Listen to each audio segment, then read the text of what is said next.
Hello, this is History for Tuesday, April 21st, 2020. Lesson 65. The years are 1948 and 1949. And the lesson title is Mother Teresa and Billy Graham, Two Extraordinary Lives of the 20th Century. In 1999, a Gallup poll asked Americans who in the entire 20th century they most admired. Topping the list of answers was Mother Teresa, a Roman Catholic nun best known for her charitable work among the poorest of the poor. Seventh on the list was Billy Graham, a Protestant evangelist best known for preaching the gospel of Jesus Christ. We're going to have a brief biography on each of these extraordinary individuals whose lives overlapped and touched millions of people. First, Mother Teresa. Mother Teresa was born in 1910, and her real name was Agnes. She was named that by her parents, who were of Albanian descent. The youngest of three children, Agnes and her close-knit family lived in Skopje, Yugoslavia, which is now the capital city of Macedonia. The children were well provided for, but suffered greatly from the sudden death of their father. Agnes was only 8 when her father died. Her mother, after losing her husband, raised her children in the tradition of the Roman Catholic Church. Learning about missionaries and the lives of the saints had a great influence on Agnes's life. And here's a quick picture of Mother Teresa in her older years.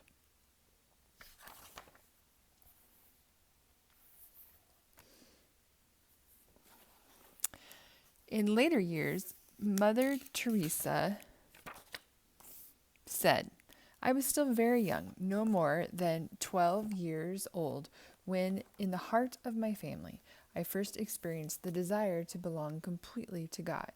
I thought and prayed about it for 6 years. Following her heart, Agnes renounced her secular life at 18 to join the Sisters of Loreto, a community of nuns in Ireland.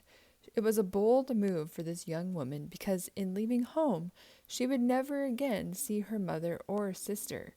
Her brother, however, was present when she received the Nobel Peace Prize in 1979. Agnes studied English at the convent in Loreto because it was the language the nuns used to teach children. Her small frame, and she was a little bit shy, but Agnes was given her first missionary assignment to India in 1929. She made her first profession of vows to be a nun in 1931 and, as was the custom, changed her name to that of a Catholic saint.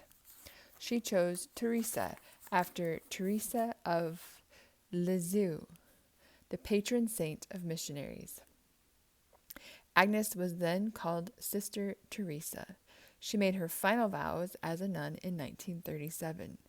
For 15 years, Sister Teresa taught history and geography to middle-class girls at St. Mary's School in Calcutta. She loved her work and became headmistress of the school. But in 1946, Teresa would say she felt a second calling. She believed that the Lord was beckoning her away from the school she loved to full-time service among the poorest of the poor. By faith, she moved into the slums of Calcutta to be as close to the lowly as possible. When Sister Teresa surrendered herself to live among the extremely poor, she had not one tangible resource at her disposal. Years later, she described it like this. After leaving Loreto, I was on the street with no shelter, no company, no helper, no money, no employment, no promise, no guarantee, no security. Then I prayed, my God, you, only you. I trust in your call, your inspiration. You will not let me down.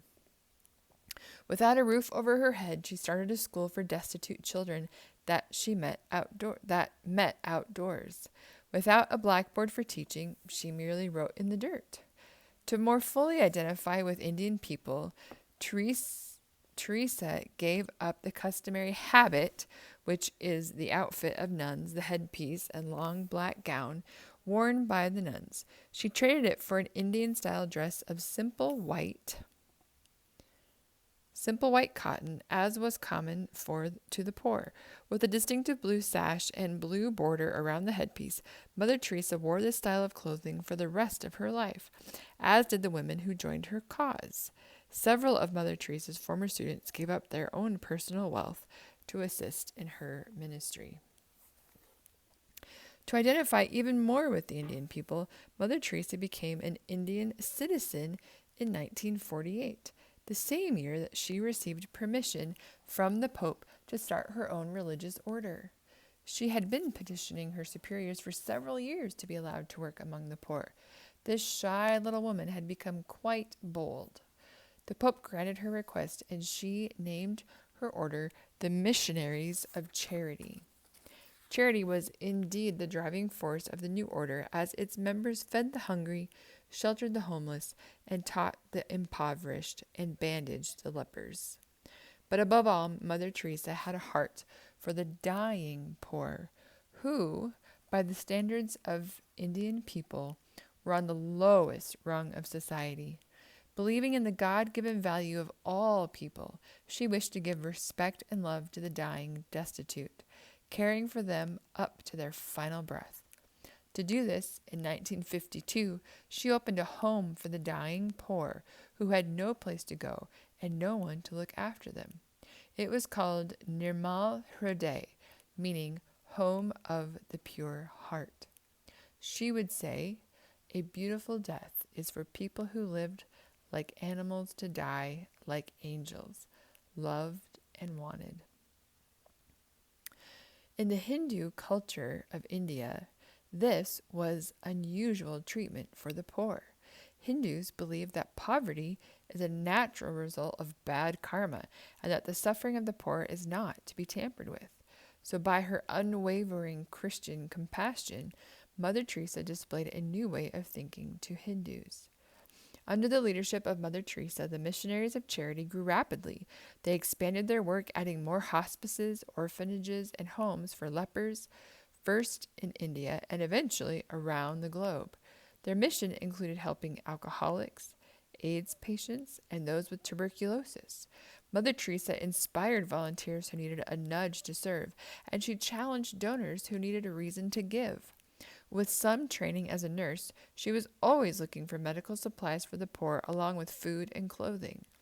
She defined her vast mission as ministry to the hungry, the naked, the homeless, the crippled, the blind, the lepers, all those people who feel unwanted, unloved, uncared for throughout society, people that have become a burden to the society and are shunned by everyone. Although Mother Teresa traveled the world to serve, inspire, and raise funds for her global cause, her heart remained closest to the people of India. Because the work of the sisters spread to other corners of the world, the Missionaries of Charity were decreed an international religious order in 1965. Today, they have at least 600 missions, staffed by 5,000 nuns and 450 brothers. Meeting the desperate needs of the poorest of the poor hit by flood, famine, epidemics, or political exile, the Missionaries of Charity have been present in 6 continents.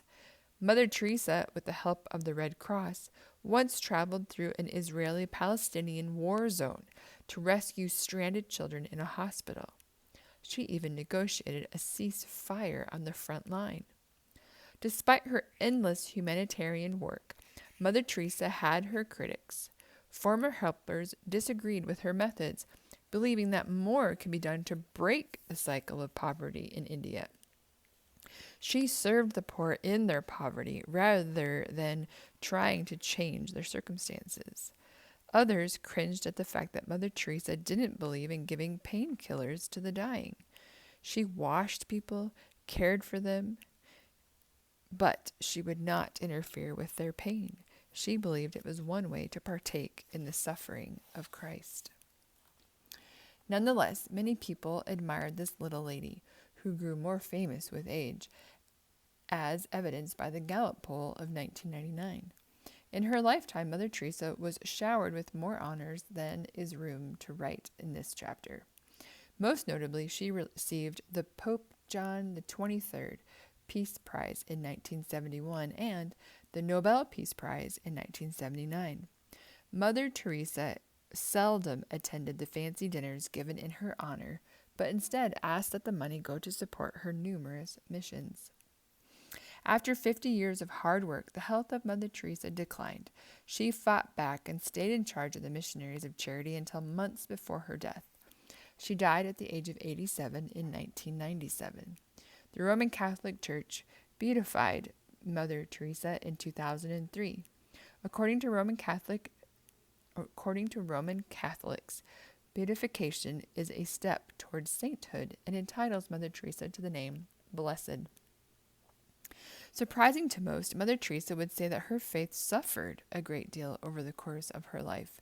As much as she loved serving God and others, she struggled at times to sense His presence. She called her periods of doubt a long darkness and strange suffering. Her honest confessions are a reminder to all of us that while good works in the name of Christ are honorable and a command of the Lord, see James 1 and Galatians 6, they are not what brings us to a saving peace with God. Ephesians 2:8 and 9 tells us, "For by grace you have been saved through faith, and that not of yourselves, it is the gift of God, not of works, lest anyone should boast." Billy Graham. William Franklin Graham Jr., known as Billy Graham, was born in 1918, 4 days before the armistice was signed to end World War I. Both of his grandfathers fought for the South in the American Civil War. Reared in rural North Carolina near the city of Charlotte, Billy was blessed to know the love of a close family with a strong work ethic. He was the oldest of 4 children and worked alongside his father on a dairy farm, delivering milk to the city. Billy was about 11 when his family felt the pain of the Great Depression. Their milk route suffered a great loss, but with their hard work, it survived. Billy Frank, as his family called him, enjoyed baseball and dairy farming far more than school. Tall, lean, and handsome, he got into a fair share of mischief in his teen years, but would say that at 16, he was confronted with a personal need for Christ. He had reluctantly been attending several evangelistic meetings when he accounted the following. What was slowly dawning on me during those weeks was the miserable realization that I did not know Jesus Christ for myself. Faith could not be passed on as an inheritance like the family silver. As a teenager, what I needed to know for certain was that I was right with God. I could not help but admit to myself that I was purposeless and empty-hearted. Our family Bible reading, praying, psalm singing, and church going, all these had left me restless and resentful. I had even tried, guiltily, to think up ways of getting out of all those activities as much as I could. In a word, I was spiritually dead. Billy gave his life to Christ wholeheartedly at 16, not realizing the worldwide impact of his decision. At 18, he started college, but found his first school of choice too rigid for his spiritual growth. He transferred to a more relaxed school, the Florida Bible Institute, and there felt the call of God to preach. He desired more education from an accredited school and so enrolled in Wheaton College. Unbeknownst to him, his mother had been praying for years that he attend Wheaton after hearing the former president of the college preach in Charlotte. He chose to study anthropology at Wheaton because he thought it would provide a good background for missionary work, should he one day find himself in the foreign mission field. Luring him to the idea of missionary work was Ruth Bell, the daughter of a well-known Presbyterian missionary to China. Ruth Bell caught the eye of Billy Graham the first time he saw her on the Wheaton campus. He was afraid he was too unrefined for Ruth, but apparently she thought otherwise. They married soon after graduation and would know 64 years of marriage. Ruth died in 2007.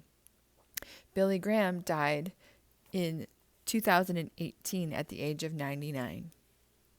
Though the couple eventually traveled the world, they never moved abroad as traditional missionaries. Their ministry would defy tradition. As a side note, Billy Graham was an ordained Southern Baptist minister. Ruth remained a Presbyterian throughout her life. Billy Graham started preaching while in college. He borrowed sermons from others and practiced saying them out loud in the woods. He had little confidence in his own abilities, but was extremely devoted to the gospel message that he embraced at the age of 16. He would repeat that message hundreds of times as a young pastor at Western Springs Baptist Church. He soon added radio broadcasts to his preaching schedule. Through his broadcasts, Billy was recruited to serve as an evangelist with Youth for Christ, a mission aimed at preaching the gospel to servicemen returning home from World War II. With many servicemen having had near-death experiences, Billy found that they were open and receptive to the timeless message of the cross. Youth for Christ rallies gave Billy Graham enormous experience and exposure across North America and in Great Britain, where endless streams of war-weary souls were hungry for peace of Christ. Adding to Graham's success and drawing criticism from some, Graham reached beyond his Southern Baptist denominations to recruit helpers, prayer warriors, and follow-up counselors. He, in fact, would not preach in a city if there were no churches to support his campaign. He hoped to strengthen the role of churches in their communities, not compete with them for converts. For a brief time, Billy Graham served as the president of Northwestern College. He was the youngest college president in America at that time and was doubtful of his contribution to academia. But the role proved to give him experience in administration and leadership, which he would need for handling his enormous career. Billy Graham's national fame came in 1949 after a wildly successful evangelistic rally in Los Angeles, California. The event was scheduled to last 3 weeks, but by popular demand, it was expanded to 7. Hundreds of thousands set aside their preconceived ideas of a Southern-style evangelist and came to hear the messages of Billy Graham. He claims he ran out of sermons and resorted to cutting and pasting pages out of an old Bible to read to the thirsty crowds that came night after night. He preached 65 sermons in those 7 weeks. Graham wrote in his autobiography that he paced a lot on the platform in Los Angeles to avoid toppling over from exhaustion. He further wrote, "Something was happening that all the media coverage in the world could not explain, and neither could I. All I knew was that before it was over, we were on a journey from which there would be no looking back." In humility, Graham wondered if the success of Los Angeles was perhaps a fluke. It seemed not to be, however, after he saw similar results on the other side of the continent in Boston, Massachusetts, a city that at the time was pretty cool toward spiritual matters. According to Billy Graham, the Lord was at work beyond anyone's understanding. People came to Christ in large numbers that had not been seen since the First and Second Great Awakening in the 17 and 1800s. After Boston, Graham formed the Billy Graham Evangelistic Association, which he did not want named after him, but his peers insisted, and so the association came into existence. It served to help Graham manage his crusade and the abundant funds that flowed in to support them. Financial integrity was a big concern for Billy Graham, for fear that any hint of greed in his character would tarnish his gospel message, the gospel message. In 1954, Billy Graham led an unprecedented crusade in London, England, that drew royalty and commoners alike, and gave him worldwide fame. It wasn't easy, though. The British press gave him little credit before he arrived and planned to poke fun at his every move. But in meeting and listening to this gracious Southern gentleman, they were quickly hushed and took back their cynical comments. One reporter wrote that, to his own surprise, Religion is alive and a powerful issue. Religion can be warm, personal, invigorating. Graham wished to stay in England, but countries all over the world began to demand his rallies.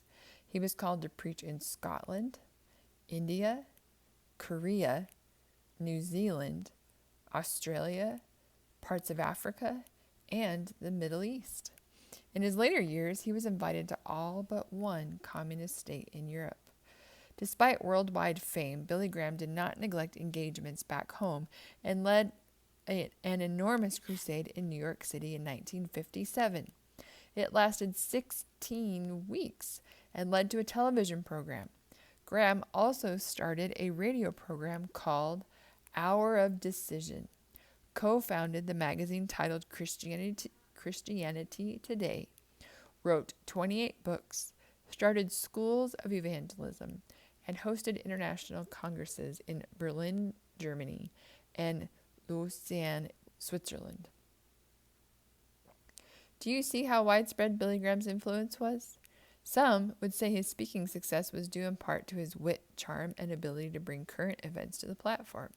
He was offered acting roles, political positions, and much more, but he turned them all down to win, in his words, to win souls.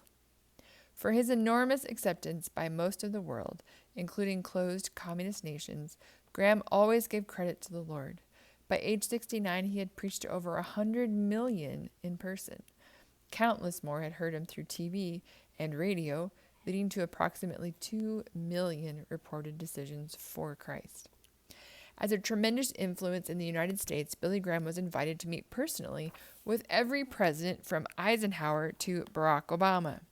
Some of these presidents became dear friends to Billy Graham and relied heavily on his wisdom through the peaks and valleys of their terms.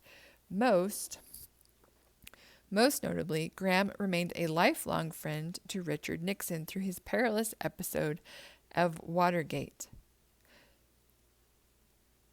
Graham prayed, golfed, dined, and supported the presidents of his generation through the events of the Cold War, the Civil Rights Movement, the Korean War, Vietnam, and the tragedy of 9/11. He spoke openly against racism and practiced desegregated seating at his early rallies.